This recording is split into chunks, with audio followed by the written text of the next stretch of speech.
I-5 shut down for hours after a driver slams into the back of a WSP patrol car, what we know at noon. Plus, a Beaverton man faces a judge accused of selling drugs to high school students and sexually assaulting them. It's a dangerous time in the world, and we have to adequately fund defense. Republicans backing the Pentagon's plea for $200 billion more to fund the war in Iran. How Democrats are looking to rein in Trump's war powers this afternoon. Plus, the madness continues at Moda Center. A recap of night one and the next round of games you can catch this weekend.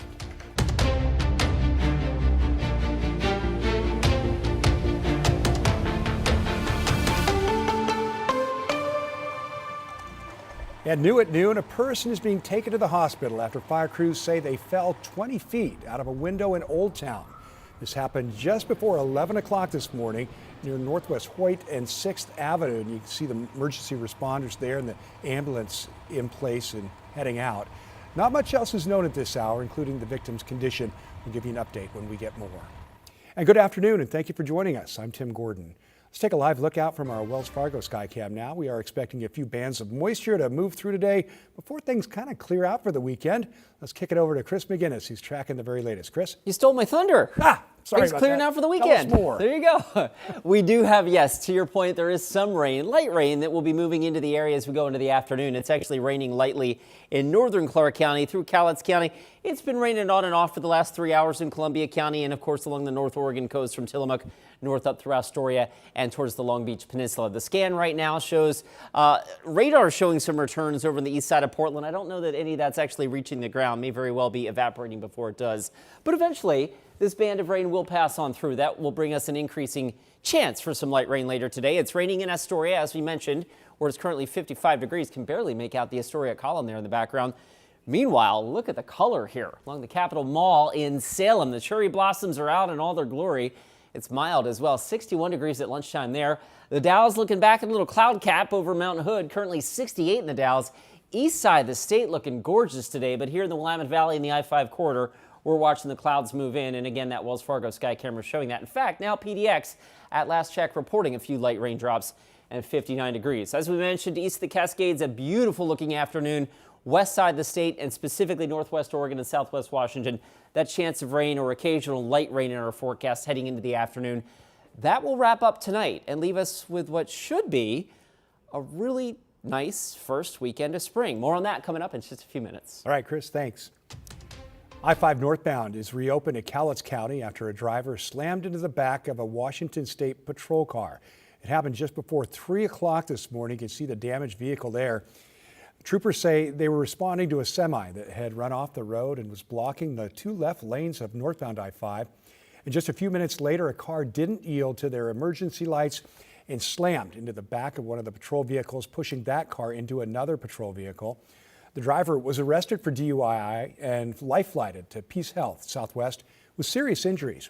A trooper who was in their car at the time of the collision was not hurt. Now, turning to some national headlines this afternoon, one of Hollywood's favorite action heroes is gone. Chuck Norris has died at 86 years old. His family made the announcement on social media this morning, a day after he reportedly suffered an unspecified medical emergency in Hawaii. The martial artist enjoyed a long career in film and television, followed by viral fame on the internet. His major breakthrough came in 1972 when he played an opponent to Bruce Lee in The Way of the Dragon. 24 states, including Oregon and Washington, are suing the EPA over a rollback of key greenhouse gas rules. At issue is the 2009 endangerment finding, which determined greenhouse gases threaten public health. That finding has been the legal backbone for regulating emissions, but the EPA recently revoked it. The suit argues rolling back these protections ignores real climate impacts and puts public health at risk. Corey Johnson is breaking that down. And coming up at 12:30, we'll hear from her. Well, KGW's parent company, Tegna, has been acquired by Nexstar, the owner of CoinTV here in Portland. That's after the FCC waived a rule that would have prevented the merger, and the DOJ signed off on the deal. The more than $6 billion acquisition creates the largest operator of local TV stations in the country. This comes a day after attorneys general from 8 states, including Oregon, filed a lawsuit seeking to block the deal. Here's what California Attorney General Rob Bonta had to say. Mega mergers in broadcast media are especially dangerous because they result in fewer voices reporting on what's happening in our communities. President Donald Trump has said he supports the merger. As part of the acquisition, Nexstar must sell 6 television stations in markets across the country, not including Portland. Well, tensions are escalating in the Middle East after an oil refinery in Kuwait was targeted. It's the latest in a series of attacks on energy sites as Iran and Israel trade strikes. Here at home, fuel prices are up nearly $1 since the war began. Now, the Pentagon is asking for more funding as President Trump continues to say the war could end soon. NBC's Alice Barr has the latest. This morning, an oil refinery in Kuwait joining the growing list of energy sites targeted across the Middle East as Iran looks to ramp up the pain for the global economy, while Israel hammered a major Iranian gas field and President Trump threatened worse if Iran keeps attacking Gulf allies like Qatar, all with gas prices already up around 90 cents a gallon since the war began. I thought that it would go up more than it did.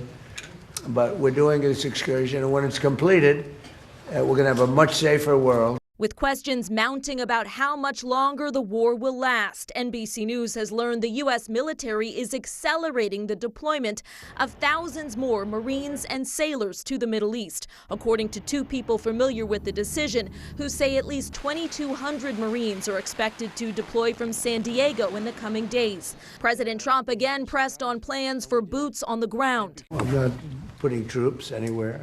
If I were, I certainly wouldn't tell you. But I'm not putting troops. His administration is asking Congress for another $200 billion in wartime funding.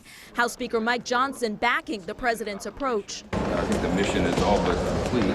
Asked why then the military needs billions more. It's a dangerous time in the world, and we have to adequately fund defense. Democratic leadership pointing to rising prices, not just gas, but jet fuel and mortgage rates. Let's focus on bringing down housing costs, bringing down health care costs. Promising another effort to rein in the president's war powers, a move Republicans have called dangerous and so far blocked.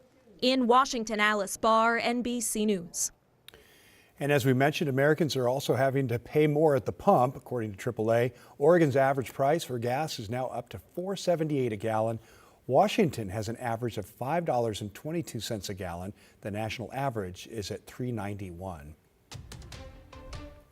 Developing this afternoon, a Beaverton man accused of selling drugs to high school students and in some cases sexually abusing them has made his first court appearance. And a warning, the story includes details about sexual assault. According to court documents, 29-year-old Joshua Delago was arrested earlier this month after being spotted with an underage Sunset High School student. When police arrived, the 14-year-old told officers that Delago was her drug dealer and had been providing her with methamphetamine. She also said they had been having sex for the past 3 months. After Delago's arrest, investigators interviewed other minors who said Delago had been selling them meth or marijuana. A 17-year-old who admitted to getting meth from the defendant in exchange for approximately $2 and some McDonald's. That 17-year-old also said Delago attempted to engage in sex acts with her. Detectives have identified 9 victims thus far, but believe there may be more. Delago faces 19 counts for rape, sexual abuse, and unlawful delivery of meth and marijuana. And a reminder, if you or someone you know is a survivor of sexual assault, no matter your age or gender, help is available 24/7. One option is the National Sexual Assault Hotline at 800-656-4673. Portland's relatively new form of government is still finding its footing, and the man in charge of making it all work says it's unlike anything he's ever seen before. In this week's episode of Straight Talk, I sat down with the Portland City Administrator for a candid conversation. That's Raymond Lee in his first TV interview. Lee stepped into the role in December and brings decades of leadership experience from governments in Colorado and Texas to the position. He told us the transition has been anything but ordinary. Portland is unique in this situation. Not many governments have this, right? Yeah, not many governments have this form of government the way that we have it. So this is a case study to a large degree to see how this actually works. And we're learning on the fly a lot of times with how we will maneuver certain things or how we will communicate certain things. And where does that responsibility really lie within our form of government? Lee also answered questions about the surprise discovery of more than $100 million sitting unused within the city's housing bureau and what he wants to do with it. So you can watch our full conversation streaming anytime on KGW+. March Madness is in full swing in the Rose City. Fans saw plenty of thrilling games yesterday, including the biggest upset of the tournament so far, where the 12-seeded High Point knocked off 5-seeded Wisconsin. More than 20,000 fans are expected to fill Moda Center over the first 2 rounds, and they're coming with full pockets. They're expected to spend around $2 million in town. There's going to be a lot of buzz in the air at Moda Center tomorrow as the Zags face off against Texas and Arkansas takes on High Point.